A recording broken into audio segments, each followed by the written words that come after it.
Hello guys, আসসালামু আলাইকুম। So চলে আসলাম আবার একটা ধামাকাদার ভিডিও নিয়ে। সো আজকে এসেছি আমাদের প্রান্ত পিজার আব্বাস সিদ্দিকী ভাইজানের জলসাতে, কিন্তু আজকে আসতে কিন্তু লেট হয়ে গেছে। অলরেডি ভাইজান কিন্তু স্টেজে উঠে গেছে, উঠে গিয়ে কিন্তু ওয়াচ করছে।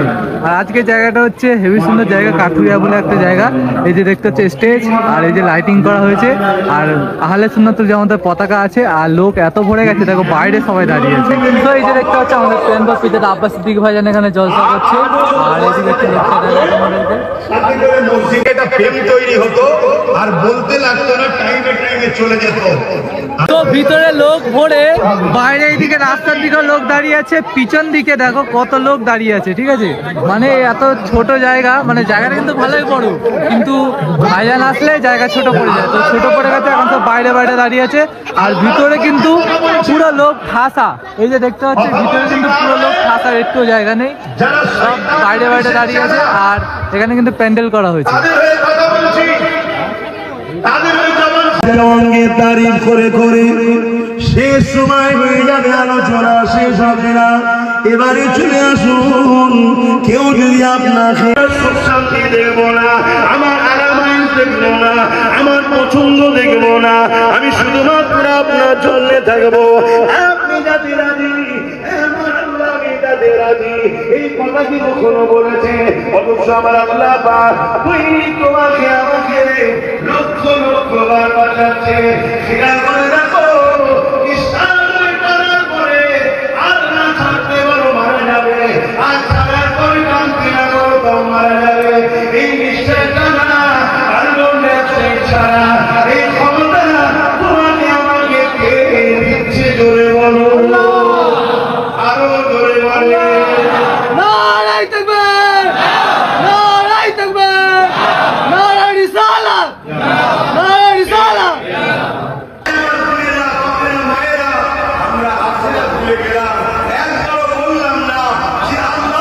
স্টেজটা রাখো, ওপরে রাখো কাপড় দিয়ে সাজানো হয়েছে, আর নিচে রাখো গাছ দিয়ে, তার মধ্যে লাইট দেওয়া হয়েছে, আর ফুল দিয়ে সাজানো হয়েছে। আর ভাইজান বসে আছে যে সোফা টাইপের, আর পিছনে ফুল দিয়ে সাজানো হয়েছে।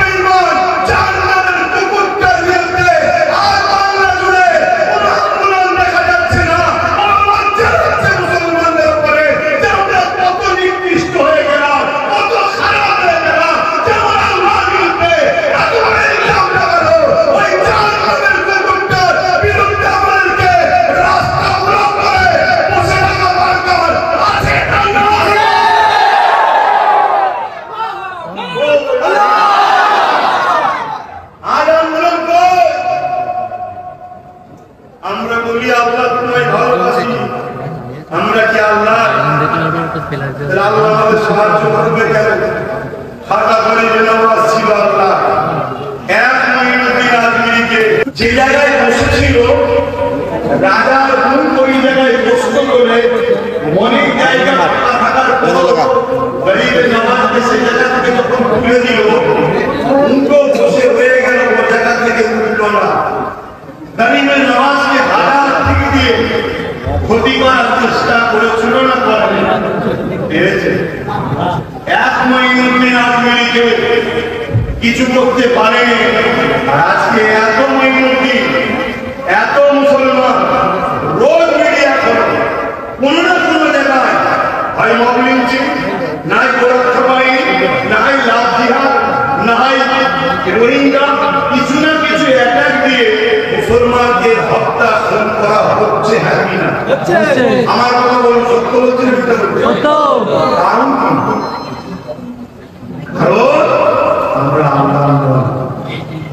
আমরা মুখে বলছি আল্লাহকে ভালোবাসি, কিন্তু আল্লাহর জন্য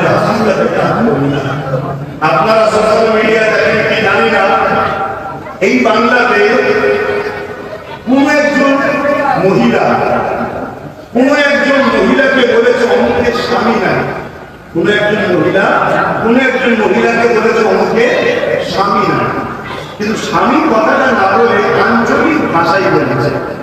ইংলিশে হাজবেন্ড বলা হয়, আমরা স্বামী বলি, কথা বলে আসছে। আঞ্চলিক ভাষায় কি বলে? একটা গ্রাম্য ভাষায় কি বলে? ওটা আমি আর বলছি না, কথাটা ভুল নয়, কিন্তু শুনতে খারাপ। এক এক জায়গার পুলিশ আর এক জায়গার গান লাগে, কিন্তু কথা ওই মুসলিম মহিলার নামে এক নামধারী মুনাফিক মুসলমান কেস করলো, পুলিশ এসে তুলে নিয়ে গেল। কেন? বলছে আমার ভালোবাসার ওপরে এই কথা বলেছে, তাই আমি কেস করেছি। আজকে ভেবে দেখুন তো, এত বড় কথা বললো আল্লাহর সম্বন্ধে, এর বিরুদ্ধে কি কেস করবে? আমি কি বলছি বুঝছেন? ভাবলো, কিন্তু এই জাহান্নামী কুকুরগুলোকে বানিয়েছে আল্লাহ আমাদের ইমানের পরীক্ষা, আমাদের ইমানের পরীক্ষা। আমাদের চোখের সামনে, আমাদের বাংলায় আমরা মুসলমান করি, আমাদের সরকার রয়েছে, মুসলমান বলে না, সেখানে আমার আল্লাহ দিয়ে এত বড় একটা নোংরা কথা, মিথ্যা কথা, একটা পৃথিবীর বিখ্যাত ধর্মের উপরে আঘাত দিচ্ছে, কোন বিচার হবে না। কথা বলছেন না কেন?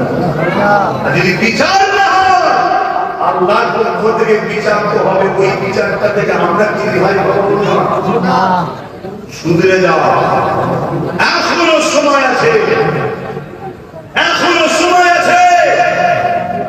এর করে ওর করে তার করে খুললে হবে না, পাওয়ার নিজের হাতে করো, জুলুম কেউ করবে, বিচার নিজেই করে দাও। কথা মাথায় ঢুকছে না? হ্যাঁ, এজন্য পাওয়ার বড় দুঃখ।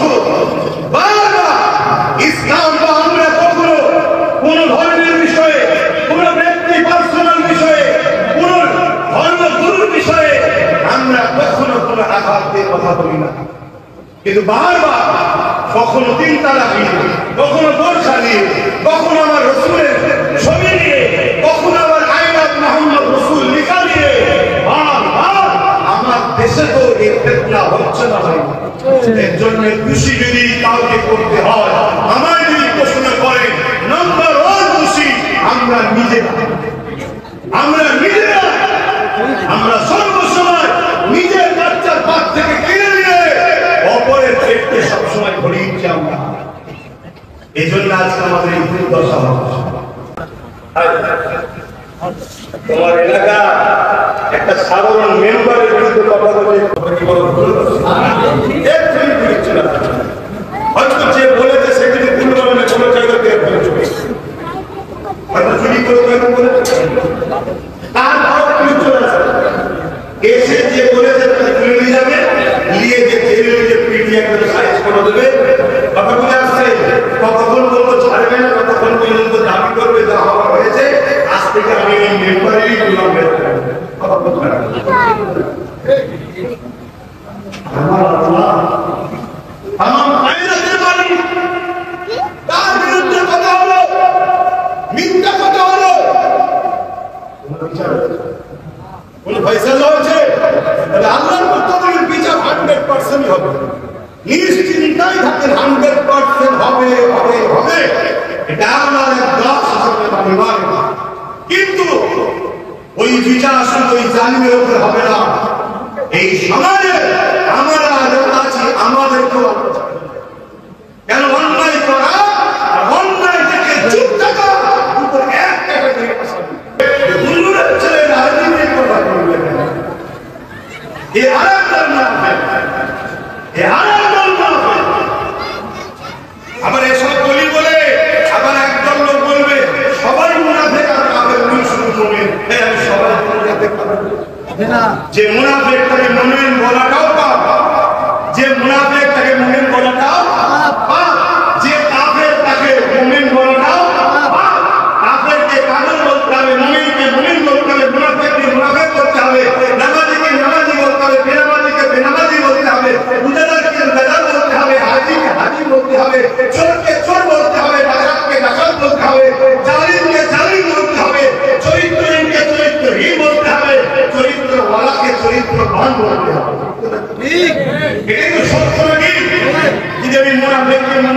সত্যবাদী না মিথ্যাবাদী?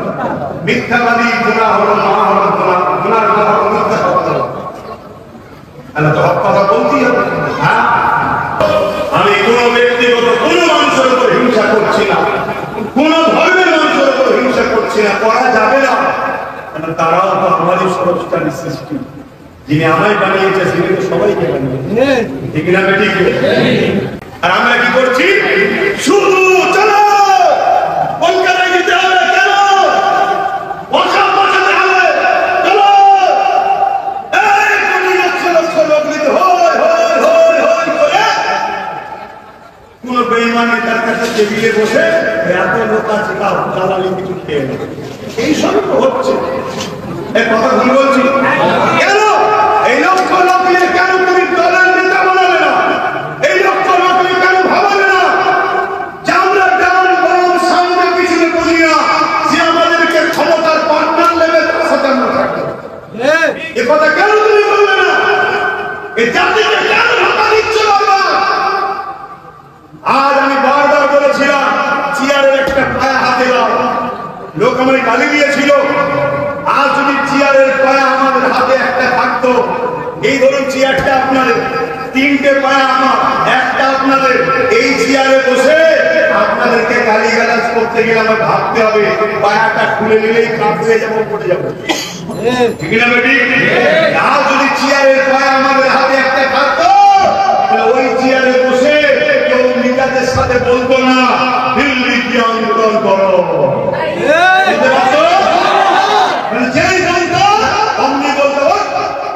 আমার পায়না দিয়ে দে, এবারে বসে বলো দিল্লি আন্দোলন করো, অমনি করে যেত, সরকার তো করে যেত। আমরা এর জন্য মুসলমান আমরা ভাবছি না, এর জন্য মুসলমান আছে আমরা ভাবছি না। আমরা শুধু লোককে জড়ো করছি, তারা কাজ কাম ছেড়ে দিয়ে ধর্মের ব্যাপার, সেন্সিটিভ ব্যাপার না গেলেও ইমানদার বানা দিচ্ছে, কোটি কোটি লোক জড়ো হচ্ছে, আর সব পিছিয়ে গেছে নিয়ে যায়, কখনো এই দুশ্মনের পিছনে, কখনো ওই দুশ্মনের পিছনে, এর কাছে বিক্রি, ওর কাছে বিক্রি, এই করে করে চাপকে 79 বছর ধরে ধোঁকা দিয়েছে এই সময়ের ডাক্তার আমার কথা কি বাজার হবে? কিছু কিছু মাথা মোটা বেঈমান এমনও কথা বলছে যে কোরআন নাকি বলেছে কাফেরকে কাফের বলা যাবে না। বলুন কি বলবেন?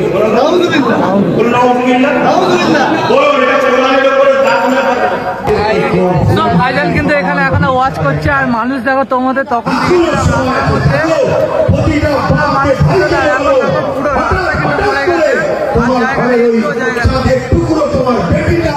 মোবাইলটা লাও, হঠাৎ করে দেখো তোমার বোন, তোমার বেটি, তোমার অত সতর্কে কোন খপ্পরে পা দিয়ে পড়ে আছে, বাঁচাবার এখনো টাইম আছে। মন দিয়ে শোনো। আর এই পরিকল্পনা কবে থেকে শুরু হয়েছিল? যেদিন সালাউদ্দিন আইবির ইতিহাস ইহুদিরা পড়েছিল। সালাউদ্দিন আইবিকে চেনো? 9 বছরের ছেলে, আজকে আমার 25 বছরের ছেলে PUBG গেম খেলছে, আমার 30 বছরের ছেলে ক্লাবে গিয়ে ক্যারাম বোর্ড খেলে। বক্তব্য সবকিছু ছেড়ে দেন, আমি একটাই কথা বলবো, এই যে বক্তব্যটা দিয়েছি আল্লাহর বিরুদ্ধে না আল্লাহর পক্ষে, নবীর বিরুদ্ধে না নবীর পক্ষে, মসজিদ মাদ্রাসা কবরস্থান ঈদগাহ মক্তব বাঁচাবার জন্য বলেছি না ভাঙার জন্য? কারণ এরা যদি আবার ক্ষমতা পায়, এরা যখন ভাঙবে এসে এরা বলবে যেমন বিরোধী করা যাবে না, বলবেন আমি বিরোধী হবো, দুশ্মন হবো, অমনি বলবে রুকা যাবে না, ভাঙছে ভাঙুন, তখন তোমার আমার কিছু করা থাকবে না। তাই আমি চাই আমার কম যাতে বোঝে।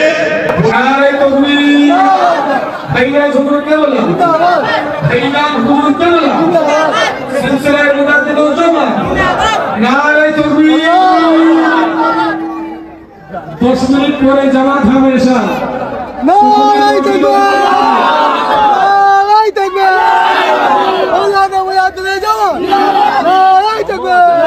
ভাইজান কিন্তু চলে গেল, মাহফিল শেষ।